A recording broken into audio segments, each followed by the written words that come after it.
शादी के कुछ हफ्तों बाद वो रात आई। आधी रात, सन्नाटा ऐसा कि सांस भी छनक जाए। और फिर वो आवाज किचन से, छन छन छन। मैंने सोचा रिया पानी लेने गई होगी, लेकिन आवाज रुकी नहीं। वो एक ही जगह से आ रही थी, बालकनी से, छन छन छन, जैसे कोई मशीन चल रही हो। मैं उठा, पैरों को जमीन पर घसीटते हुए बालकनी की ओर गया। अंधेरे में एक साया खड़ा था, सड़क की खामोशी को निकलता हुआ। रिया, मेरी आवाज काम गई। वो धीरे धीरे पलटी, चांद की रोशनी उसके चेहरे पर गिरी।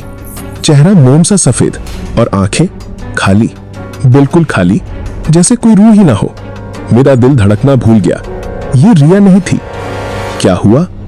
उसकी आवाज मीठी थी, लेकिन उसमें बर्फ की सर्दी थी।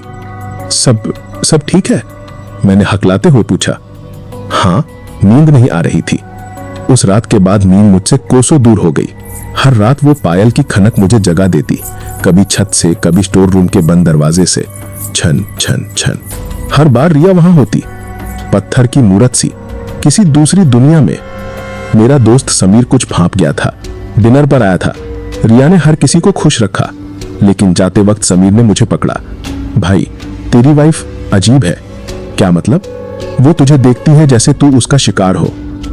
मैं चिल्लाया, उसे भगा दिया। काश मैंने उसकी बात सुन ली होती। फिर वो रात आई। पड़ोस का कुत्ता ब्रूनो रिया को देखकर पागल सा भौंकता था।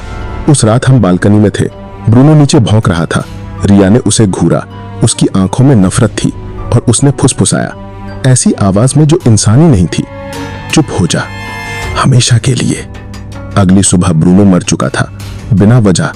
मेरे कानों में वो फुसफुसाहट गूंज रही थी, चुप हो जा, हमेशा के लिए। अब डर मेरे खून में घुल गया था। मैंने रिया पर नजर रखनी शुरू की। एक दिन वो घर पर नहीं थी।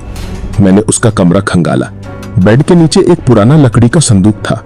मेरे हाथ कांप रहे थे। मैंने खोला। अंदर एक डायरी थी। लिखावट रिया की नहीं थी।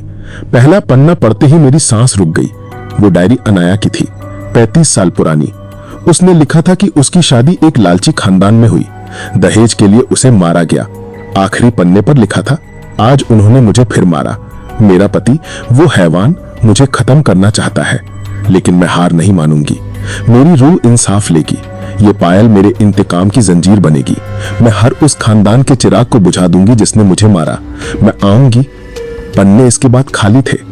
मेरा दिमाग चीख रहा था, ये डायरी रिया के पास क्यों? और वो शख्स, मेरे दादाजी सूरज प्रताप सिंह, वो उसी इलाके के थे।